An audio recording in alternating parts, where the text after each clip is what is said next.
Kapan waktu terbaik untuk merampok bank? Ini pertanyaan unik dan nyeleneh yang coba dijawab menggunakan sudut pandang ekonomi. Halo semuanya, nama saya Michael. Selamat datang di channel saya, Sikutu Buku. Kali ini saya akan bahas buku When to Rob a Bank karya Stephen D. Levitt dan Stephen J. Dubner. Sebagai informasi, podcast Sikutu Buku sekarang bergabung dengan Podcast Network Asia dan Podmetrics loh. Sebelum kita mulai, buat kalian yang mau support channel ini agar terus berkarya, caranya gampang banget. Kalian cukup klik subscribe dan nyalakan loncengnya. Dukungan kalian membantu banget supaya kita bisa rutin posting dan bersama-sama belajar di channel ini. Buku ini membahas bagaimana menjawab fenomena sosial dari sudut pandang ahli ekonomi. Mereka berusaha menjawab beberapa pertanyaan unik dan nyeleneh. Misalnya seperti ini, kapan waktu terbaik untuk merampok sebuah bank? Kenapa produk yang dijual di tempat berbeda memiliki harga yang berbeda, padahal barangnya tetap sama? Penjelasan dari Steve akan memberikan kita perspektif menarik yang out of the box. Saya merangkumnya menjadi 3 hal penting dari buku ini. Pertama, mencari pola dari sebuah kejadian. Ada sebuah cerita tentang seorang pria yang merampok bank di New Jersey selama 6 kali hanya di hari Kamis. Ketika diinterogasi lebih lanjut, ternyata tidak ada alasan spesifik. Entah karena waktu itu berkaitan dengan operasional bank, penerawangan kalau hari Kamis adalah hari baik, atau sesederhana jadwal itu cocok dengan dirinya. Cerita ini lalu mengingatkan penulis tentang sebuah penggelapan uang tahun 1961. Karyawan bernama Bernice Geiger tertangkap karena menggelapkan uang senilai 2 juta dolar atau setara dengan 28 miliar rupiah selama bertahun-tahun. Dia dilaporkan kelelahan pada saat ditangkap karena tidak pernah mengambil cuti. Ternyata, ini merupakan kunci dari teka-teki penggelapan uangnya. Alasan utama Bernice tidak pernah ambil cuti karena dia punya 2 set pembukuan dan tidak ingin karyawan pengganti menemukan penggelapan uang. Menariknya lagi, setelah Bernice keluar dari penjara, dia direkrut untuk menjadi agen pengawasan perbankan dalam menghentikan penggelapan. Kontribusi terbesarnya yaitu mencari karyawan yang gagal mengambil cuti. Pengukuran sederhana ini ternyata memiliki daya prediksi yang kuat dalam menghentikan sebuah penggelapan. Hal ini membuat penulis bertanya, secara statistik, apakah hari Kamis merupakan hari terbaik untuk merampok bank? Mengambil data dari FBI, ada sekitar 5.000 perampokan bank di Amerika Serikat. Hari Jumat menjadi hari yang paling sering diambil perampok untuk melancarkan aksinya.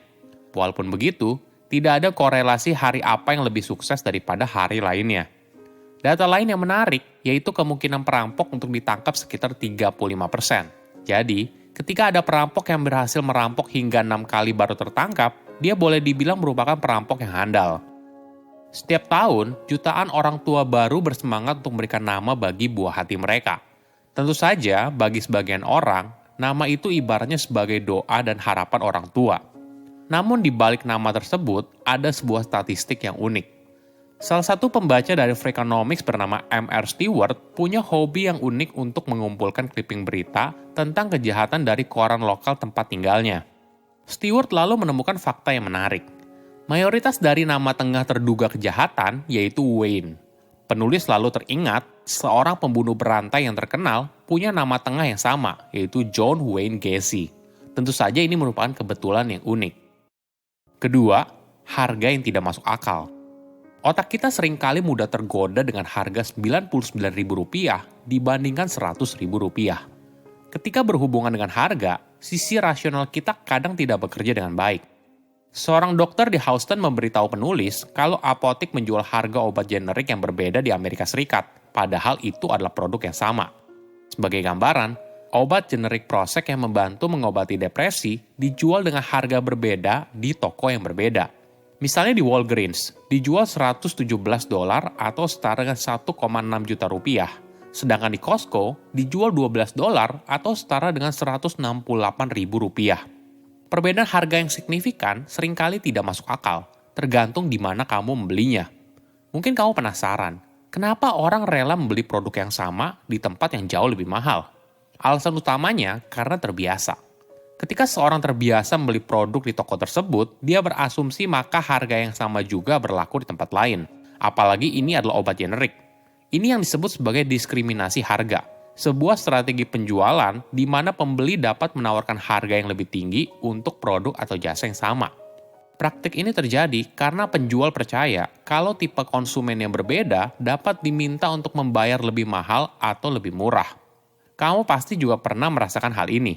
Misalnya sebotol air mineral di minimarket, harganya jauh berbeda ketika kamu pergi ke restoran. Hal ini disebabkan penjual memahami kalau tipe konsumen yang membeli air mineral di minimarket dan ke restoran boleh dibilang punya penilaian yang berbeda saat membeli produk tersebut. Apakah strategi ini buruk? Tidak sepenuhnya juga. Mungkin kita berpikir, bukannya lebih baik kalau produk yang dijual di harga yang sama, misalnya di harga rata-rata. Sayangnya tidak. Bahkan untuk harga yang dipikir merupakan harga rata-rata, belum tentu konsumen dengan sensitivitas harga yang lebih rendah mampu membelinya. Tipe konsumen yang berbeda memiliki karakter dan sensitivitas harga yang berbeda. Ketiga, alasan orang berbohong. Kenapa kita berbohong? Ada banyak alasan. Entah berbohong untuk mendapatkan keuntungan tertentu, menghindari masalah, kabur dari tanggung jawab, dan sebagainya. Namun, ada alasan berbohong yang menarik, yaitu berbohong demi menjaga reputasinya di depan orang lain.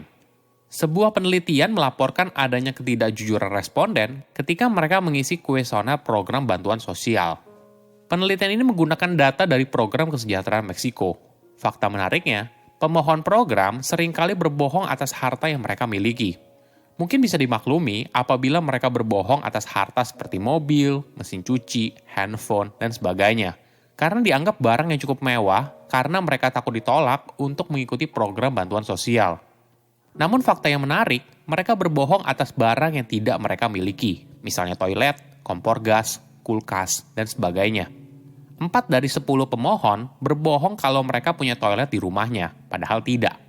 Peneliti mengambil kesimpulan kalau pemohon bantuan itu merasa malu. Mereka sangat peduli soal reputasi mereka di mata orang lain, hingga akhirnya mereka memutuskan untuk berbohong. Walaupun kondisi mereka miskin, mereka tidak ingin mengakui kepada petugas program sosial kalau mereka tidak punya toilet, lantai beton, atau air bersih. Ibaratnya, ini merupakan hal dasar hidup layak yang sayangnya tidak bisa mereka miliki. Ketidakjujuran responden saat diminta untuk mengisi kuesioner membuat data yang dikumpulkan menjadi tidak relevan, sehingga butuh tambahan biaya untuk melakukan verifikasi kebenaran yang sungguhnya. Ada fakta yang menarik. Kenapa begitu banyak orang berbohong soal memoir? Sebagai informasi, memoir adalah tulisan non-fiksi yang berasal dari pengalaman penulisnya. Salah satunya adalah sebuah memoir dari Margaret Seltzer yang berjudul Love and Consequences. Memoir ini bercerita tentang seorang gadis yang merupakan campuran dari kulit putih dan penduduk asli Amerika, tumbuh sebagai anak angkat di dunia pengedar narkoba dan anggota geng.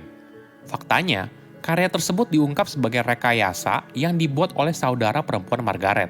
Sebelum kebohongan yang diungkap, memoir tersebut banyak dipuji berbagai pihak. Kenapa orang memilih untuk menerbitkan sebuah buku sebagai memoir daripada novel?